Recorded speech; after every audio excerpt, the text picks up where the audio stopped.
जय हिंद एवरीवन। आज बात नीरज चोपड़ा की होगी। क्यों होगी आप सभी लोग अच्छे तरीके से जानते हैं, लेकिन आज बात उनके जीत की नहीं करने वाला हूं, उनके उन संघर्षों की करने वाला हूं जिनको आप कंपेयर कर सकते हैं अपनी इस एस्पिरेंट की लाइफ से।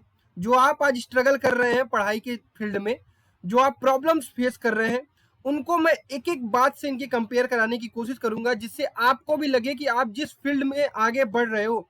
देखिए, स्टडी हमेशा अगर आप स्पोर्ट्स से कंपेयर करके चलोगे तो आपको बहुत मोटिवेशन मिलेगा।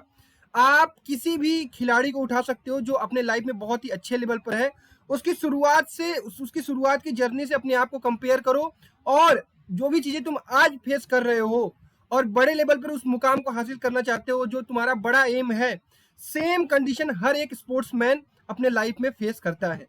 आज उन्हीं सब सारी चीजों पर बात करेंगे और इनको अपनी तरफ से और अपने ढेर सारे बच्चों की तरफ से बधाई भी देंगे सूबेदार नीरज चोपड़ा सर को, जो कि इंडिया के पहले ऐसे एथलीट हुए हैं जो गोल्ड मेडल जीत के आए हैं इंडिविजुअल गेम में, दूसरे इंडिविजुअल गेम में और पहले एथलेटिक्स में।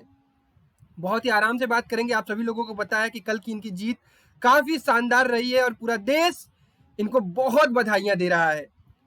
प्यारे बच्चों, हो सकता है कि आप इनको इनके जीतने के बाद ही जाने हो, लेकिन इनकी कहानी बहुत ही पहले शुरू हो चुकी थी। शुरुआत इनकी कुछ इस प्रकार से हुई थी कि जब ये छोटे थे तो काफी हैवी वेट इनका था। ये बचपन की इनकी फोटो कहीं ट्विटर से ही मैंने निकाली है। From a chubby boy to the fittest javelin thrower of the India, and अब कह सकते हैं कि वर्ल्ड के भी सबसे top most favourite Indian player है, जो कि जैवलिन में गोल्ड मेडल जीत के आया है। प्यारे बच्चों, जब इन्होंने शुरुआत की थी ये कभी भी जैवलिन फेंकने की तरफ नहीं गए थे। आज मैं उनके एक एक हर पॉइंट को आपसे कनेक्ट कराने की कोशिश करूंगा, तो बड़े ध्यान से चीजों को सुनिएगा और समझिएगा। तो ये फील्ड पर गए थे सिर्फ किस लिए? अपना वजन घटाने के लिए। 12 वर्ष की उम्र में इनका हैवी वेट हो गया था, 80-90 किलो के आसपास इनका वजन हो गया था, जैसा कि गूगल पर पढ़ने में आता है। तो वो सिर्फ गए थे अपना वजन कम करने के लिए। लेकिन जब वो फील्ड में गए, स्टेडियम में गए दौड़ने के लिए, तो वहां पे उन्होंने देखा कि बहुत सारे लोग खेलते भी हैं। तो उन्हें जेवलिन जहां पे लोग थ्रो करते थे वो चीज काफी पसंद आई। तो उन्हें भी लगा कि नहीं, मैं भी ट्राई कर सकता हूँ। तो वो रनिंग करते करते बीच बीच में जेवलिन थ्रो भी किया करते थे, जो कि उन्हें अच्छा लगने लगा। तो पहली चीज हम यहाँ से रिलेट करने की कोशिश करेंगे कि आप जब किसी फील्ड में घुसते हैं, जब आप किसी चीज को जानने की कोशिश करते हैं और अगर वो धीरे धीरे आपको पसंद आने लगती है, तब समझिए कि आप उसमें और मेहनत कर सकते हैं। यही काम, मतलब आप जबरदस्ती कुछ नहीं कर सकते। अगर इन्हें भेजा जाता है कि जाओ तुम जेवलिन सीखो, तुम्हें जेवलिन में गोल्ड लाना है, तब वो बड़ा मुश्किल होता है। इसीलिए मैं आप लोगों से कहता हूं कि आप सभी लोग अगर यहाँ प्रिपरेशन कर रहे हो, एनटीएससी की कर रहे हो, इन फ्यूचर जेई की करोगे, नीट की करोगे, या किसी भी कॉम्पिटेटिव एग्जाम की करोगे, ये आपकी डिजायर होनी चाहिए, ये आपकी इच्छा होनी चाहिए। किसी और के कहने से आप कभी भी कोई चीज अचीव नहीं कर पाओगे। आप उस समय दबाव में रहोगे, लेकिन जब आप खुद से ये सारी चीजों के लिए इच्छुक होगे तो शायद अपना एफर्ट और अच्छे तरीके से डालोगे। ये इनके पिताजी हैं, ये इनके पिताजी किसान हैं। ये लड़का सूबेदार है, आर्मी में सूबेदार है। ये बहुत बड़ी बात है। उसके बाद इन्होंने बहुत सारी चीजें अचीव की हैं। इनकी शुरुआत 12 वर्ष की उम्र से हो गई थी, ये खेलना शुरू कर दिए थे। 2012 में अंडर 16 इन्होंने नेशनल चैंपियनशिप जीती थी, जहां पे इन्होंने वर्ल्ड मतलब इंडिया का रिकॉर्ड भी बनाया था, नेशनल रिकॉर्ड बनाया था। उसके बाद धीरे धीरे इनकी जर्नी बढ़ती गई, कॉमनवेल्थ गेम, फिर एशियन गेम, हर जगह इन्होंने गोल्ड जीता। पिछले कुछ साल पहले इनको इंजरी भी हुई थी 2019 में, लेकिन ये डरे नहीं कि नहीं, एल्बो में इंजरी हुई थी, जिस हाथ से ये फेंकते थे उसी में इंजरी हुई थी, लेकिन ये परेशान नहीं हुए। इन्होंने लगातार अपनी ट्रेनिंग पर वर्क किया और धीरे धीरे करके आगे बढ़े, और आज आपके सामने है जो चीजें इन्होंने अचीव की। अब उन 10 बातों पर हम बात करेंगे जो आप सभी लोगों को अपने लाइफ में इंप्लीमेंट करना चाहिए, कि आप भी एस्पिरेंट्स हो या फिर आप फील्ड या खेल के प्रति भी आगे बढ़ रहे हो। तो ये सारी चीजें जो मैंने यहाँ से इनके पॉइंट से, इनके जर्नी से निकाली है, इनको आप अपने लाइफ से कंपेयर करिएगा। पहली बात, नो योर इंटरेस्ट। अगर आपकी इच्छा है कि नहीं, आपको पढ़ने के फील्ड में आगे बढ़ना है, तभी आप चीजों पर वर्क करिएगा। अगर आपका खेल, डांस, सिंगिंग या कोई और करियर है, या कोई और करियर आपको पसंद आता है, तो आप उसके प्रति ज्यादा जोर लगाइएगा। ठीक, नो योर इंटरेस्ट, ये सबसे बड़ी चीज है कि आपका इंटरेस्ट क्या है। Start learning after knowing your interest. आप जब भी किसी चीज के बारे में घुसते हैं, जब भी किसी चीज को जानने की कोशिश करते हैं, शुरुआत में आपके पास बहुत कम नॉलेज होती है। इन्होंने भी जब शुरुआत की थी ये 60-65 फेंकते थे, फिर नेशनल 2016 में के आसपास इन्होंने 72 फेंका था, 72 से धीरे धीरे ये 80 मीटर तक पहुंचे। आज इन्होंने, इसके पहले इन्होंने वर्ल्ड रिकॉर्ड बनाया था, मतलब कि नेशनल रिकॉर्ड बनाया था 88 पॉइंट समथिंग फेंकर, 88.07 फेंककर, तो ये इनका बेस्ट था। हालांकि इसको नहीं तोड़ पाए, लेकिन 87.58 जो भी इन्होंने कल फेंका, ये ओलंपिक में तो सबसे बेस्ट ही रहा। तो जब भी आप चीजों को जानने लगते हैं तो उसको सीखने की कोशिश करिए, और सीखने के मद्देनजर से उस चीज में एंट्री करिए। जब ये आप एनटीएससी की तैयारी कर रहे हो तो आप इसको, आपको यहाँ पे सीखना है, हर चीज को सीखना है कि कैसे करना है, कैसे पढ़ना है, कैसे आगे बढ़ना है। आप अगर वो बड़े एम के पीछे भाग रहे हो तो आपको आज मेहनत करनी पड़ेगी। तीसरी चीज, स्ट्रगल एंड ऑनेस्टी, बहुत बड़ी चीज है। आप एक ऐसा गोल रखे हो अपने लाइफ में जिसके लिए आपको बहुत सारी चीजें त्यागनी पड़ेगी। आप सभी लोग मेरे पास छोटी छोटी बातें लेकर आते हो कि भैया टेस्ट आ गया है, भैया पीरियोडिक टेस्ट आ गया, भैया पीयूटी आ गया, भैया स्कूल वाले असाइनमेंट दे रहे हैं। ये छोटी छोटी चीजें, इससे बड़े बड़े स्ट्रगल्स हर व्यक्ति देखता है अपने जीवन में। तो आपको इन छोटी छोटी चीजों से घबराना नहीं है, अपने अपने अकॉर्डिंग इसको टैकल करना है। यही चीज तो मैं तुम्हें सिखाने की कोशिश कर रहा हूँ कि चीजों को आपको टैकल कैसे करना है। ऑनेस्टी, आपको कोई नहीं देखने आने वाला है कि आप तैयारी कर रहे हो या नहीं कर रहे हो। इन्हीं की बात देख लो, जब ये ट्रेनिंग कर रहे होंगे, हम सब थोड़ी जा रहे थे इनको देखने की आप या क्या कर रहे हैं, आप कितना मेहनत कर रहे हैं। आज आपको देखा जा रहा है कि आपके हाथों में गोल्ड है। आज आपको परखा जा रहा है कि आपने वो काम कर दिया है जो देश का कोई भी युवा नहीं कर पाया है। आज पूरी युवा पीढ़ी आपसे सीख ले रही है। तो इसका मतलब जब भी आप प्रिपरेशन करते हो, आपकी ऑनेस्टी सिर्फ आप जानते हो। तो इसलिए मैं सबसे पहले आप लोगों से कहता हूं कि आपको खुद से ईमानदार होना है, दूसरों के लिए नहीं, दूसरों को दिखाने के लिए नहीं पढ़ना है। आप अपने अंदर ऑनेस्टी लाओ कि हाँ, आपने अपना काम कर लिया या नहीं कर लिया, आपने वो टास्क जो डिसाइड किया था वो कर लिया या नहीं कर लिया। ये चीज अपने लाइफ में इंप्लीमेंट करो। चौथी चीज, पार्ट वाइज अचीवमेंट, छोटे छोटे अचीवमेंट। इन्होंने शुरुआत की थी 2012 में, पहली चीज अचीव की, नेशनल में अंडर 16 इन्होंने मतलब 1 रैंक आई, गोल्ड जीता। उसके बाद धीरे धीरे बढ़ा, अंडर 20 में इनका वर्ल्ड रिकॉर्ड है 86 पॉइंट समथिंग है, 86.67 अप्रॉक्स। अंडर 20 में इन्होंने वर्ल्ड चैंपियनशिप गोल्ड जीती थी, और 10 दिन का लेट हो गया था जिसके कारण वो 2016 के रियो ओलंपिक में क्वालिफाई नहीं कर पाए थे। तो आपको पार्ट वाइज, बीच में इन्होंने एशियन गेम्स जीता था, कॉमनवेल्थ गेम जीता था, और एक डायमंड लीग होती है उसमें भी अच्छा किया था। तो ये पार्ट वाइज, वही मैं आपको कहता हूँ ना, आपके लाइफ का एम अगर आईएएस बनना भी है ना, तो ये छोटे छोटे अचीवमेंट, एनटीएससी अचीव करना, इन फ्यूचर 11-12 में आईआईटी अचीव करना, उसके बाद कोई कॉम्पिटेटिव एग्जाम अचीव करना। तो धीरे धीरे पार्ट वाइज, स्टेप वाइज, आपको एकाएक सारी चीजें नहीं मिलेंगी।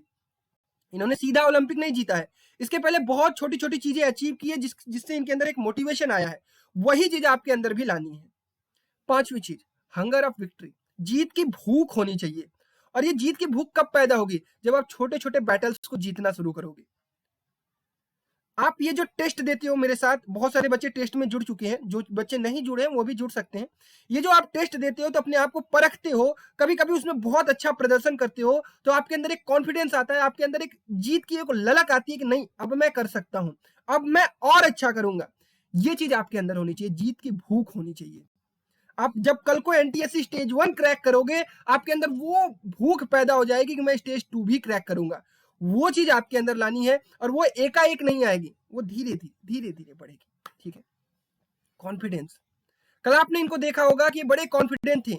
वहीं पर एक जर्मनी का एक जेवलिन थ्रोअर था जो कह रहा था कि मैं 90 आसानी से फेंक दूंगा, लेकिन वो ओवर कॉन्फिडेंट हो गया था और वो फेल हो गया था टॉप 8 में भी पहुंचने से। तो आपको इस पूरे जर्नी में कॉन्फिडेंस बना के रखना है, ओवर कॉन्फिडेंट नहीं होना है। ओवर कॉन्फिडेंट हमेशा हर व्यक्ति को मात देती है। आप अपने ऊपर भरोसा रखिए। देखिए, कॉन्फिडेंस आएगा कैसे, ये बड़ा ही इंपॉर्टेंट सवाल है हर बच्चों का। इस पर एक अच्छी डिटेल्ड वीडियो आएगी, कॉन्फिडेंस कैसे आएगा। जब आप टेस्ट में बैठते हो मेरे साथ, जो टेस्ट सीरीज आपने ज्वाइन की है, जिन्होंने नहीं ज्वाइन की प्लीज ज्वाइन करिए, बहुत अच्छी चीज है। मेंटरशिप भी मेरे थ्रू आपको मिलेगी। जब आप उस टेस्ट में ज्वाइन करते हो, टेस्ट को देते हो, तो आपको बहुत सारी चीजें, अपनी कमियां पता चलती हैं, उस पर आप जाकर नेक्स्ट टाइम वर्क करते हो।